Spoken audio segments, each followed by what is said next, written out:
Magandang araw po sa inyong lahat, sa ating mga kapatid sa gobyerno, lalong-lalo na sa ating mga kaguro, nawa ay nasa maayos kayong kalagayan saan man kayo naroroon, at saan man kayo naaabot ng ating video. Isang kapapasok lang na balita, pinasalamatan ni Vice President, DepEd Secretary Sara Duterte, ang lahat ng bumubuo ng Philippine Senate sa suporta na ibinigay nila sa budget ng Office of the Vice President at ng Department of Education. Sa susunod na taon, sa taong 2024, inaasahan na madaragdagan ang budget ng DepEd dahil sa pinapangarap na increase ng mga kawani, lalong-lalo na ng mga guro. Para sa buong detalye, tapusin na panoorin ang bidyong ito. At kung bago po kayo sa ating channel, mangyaring paki-subscribe, like, and share, at paki-hit na rin po ng notification bell para maging updated po kayo ng mga ganitong information, at narito ang detalye. Narito ang naging pahayag ni Vice President at DepEd Secretary Sara Duterte sa kanyang FB page. Senate Plenary Hearing. Taos-puso tayong nagpapasalamat sa lahat ng bumubuo ng Philippine Senate sa suporta na ibinigay nila sa budget ng Office of the Vice President at ng Department of Education. Maraming salamat sa ating mga kaibigan sa Senado, lalo na sa ating mga budget sponsors, Senator Sonny Angara para sa OVP, at Senador Pia Cayetano para sa budget ng DepEd. Makakaasa po kayo na patuloy tayong magtatrabaho ng tapat at mahusay para maiangat ang buhay ng ating mga kababayan at mabigyan ng magandang kinabukasan ng ating mga kabataang Pilipino. Mga kababayan, patuloy tayo maging matatag sa pagtaguyod ng isang bansang makabata at mga batang makabansa. Ang lahat ng ating ginagawa ay para sa Diyos, bayan, at pamilyang Pilipino. Shukran. Samantala, bago itong naging pahayag ng DepEdsec, Senate starts plenary debates on proposed 2024 national budget, ipinablish ni Hannah Torregoza, sa Manila Bulletin. Ang Senado ay handang magsagawa ng plenary debate hinggil sa inihain na 5.768 trillion pesos na pambansang budget para sa 2024, simula sa Miyerkules, 8 ng Nobyembre. Si Senador Juan Edgardo Sonny Angara, ang chairman ng Senate Finance Committee, na opisyal na nag-sponsor ng panukalang ito noong Martes 7 ng Nobyembre, ay sinabi na ang mga layunin ng budget para sa 2024 ay walang pagbabago kumpara sa nakaraang taon. Kung mayroon man, mas malinaw natin nakikita sa panukalang ito ang mga ideya ng administrasyon kung paano palakasin ang pag-unlad, bawasan ang kahirapan, paliitin ang kakulangan sa budget at bawasan ang utang, simulan ang transformasyon ng ekonomiya, at sa huli, palakasin ang ating status bilang isang bansang upper middle income, sabi ni Angara sa kanyang sponsorship speech. Ang pangkalahatang layunin ay patuloy na sundan ang agenda para sa kasaganaan, na kinabibilangan ng 8 puntos sa sosyo-ekonomikong agenda ng administrasyon, kasama ang food security, improved transportation, affordable and clean energy, healthcare, education, social services, sound financial management, at bureaucratic efficiency, suportado ng medium-term fiscal work, MTFF, na tinanggap ng Kongreso mula sa simula, at itinakda ng 2022 hanggang 2028 Philippine Development Plan, PDP, dagdag pa ng Senador. Ang mga bagong alokasyon sa ilalim ng pambansang budget para sa 2024 ay umaabot sa 4.302 trillion pesos, kung saan ang 4.2 trillion pesos ay programadong pondo, samantalang ang 281.908 billion pesos ay ililista bilang hindi programado. Sa kabilang dako, ang mga automatikong alokasyon ay umaabot sa 1.748 trillion pesos. Sa ilalim ng panukalang batas sa budget, bibigyan ng sapat na pondo ang mga pangunahing programa ng gobyerno, upang maituloy ang kanilang layunin, kasama dito ang Pantawid Pamilyang Pilipino Program o ang 4 Petaseconds, ang Build Better More, BBM, program, ang Universal Access to Quality Tertiary Education Act UAQTEA, at ang Tulong Trabaho Act.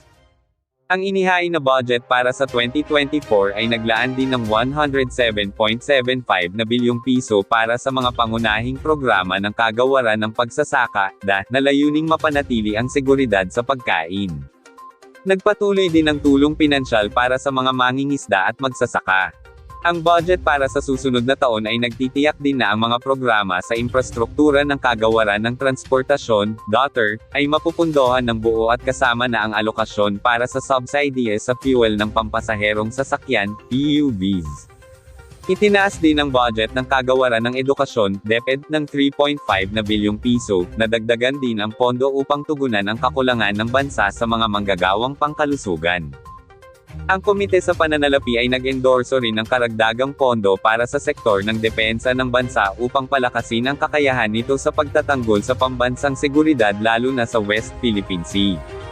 Tungkol naman sa mga confidential funds ng ilang ahensya ng gobyerno, sinabi ni Senate Majority Leader Joel Villanueva sa isang hiwalay na panayam na maaaring ibalik ng Senado ang ilan sa 1.23 na bilyong piso itinakdang confidential funds ng House of Representatives ngunit ito ay maiidetalye sa bersyon ng Senado.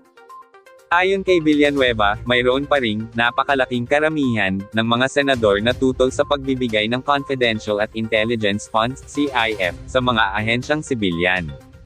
Sinabi naman ni Senate President Juan Miguel Migs Zubiri na plano ng Senado na tapusin ang final na bersyon sa loob ng 3 hanggang 4 na linggo o sa unang linggo ng Disyembre.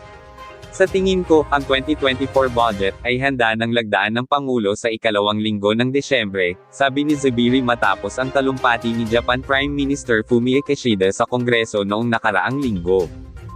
Samantala nagbigay mensahe ng pakikisa at pagbibigay halaga sa mga kababayan natin sa Eastern Visayas, na pinakaapektadong tinamaan ng napakalakas na bagyo sa kasaysayan ng bansa, ang Super Typhoon Yolanda, sa kanilang commemoration, at narito ang kanyang naging pahayag. Assalamualaikum. Madayaw umayong adlaw kaninyong tanan. Magandang araw sa inyong lahat. As we mark the commemoration of Typhoon Yolanda, we come together to remember and honor the lives that were tragically taken away during one of the most devastating natural disasters in our history. Typhoon Yolanda left an indelible mark on our hearts, but it also revealed the extraordinary resilience and strength of those who were affected. In the midst of unimaginable destruction, we witnessed the unwavering spirit of Filipinos who rose above adversity and rebuilt their lives with determination and courage. This commemoration serves as a poignant reminder of the importance of disaster risk reduction, climate change mitigation, and disaster preparedness. It is crucial that we learn from the lessons of the past and take proactive steps to prevent such catastrophic events from happening again. And true to our panata, na maging makakalikasan, we extend an invitation to all of you and humbly request your support in joining us as partners for Pagbabago, 1,000,000 Trees, a project of the Office of the Vice President to plant 1,000,000 trees by the year 2028.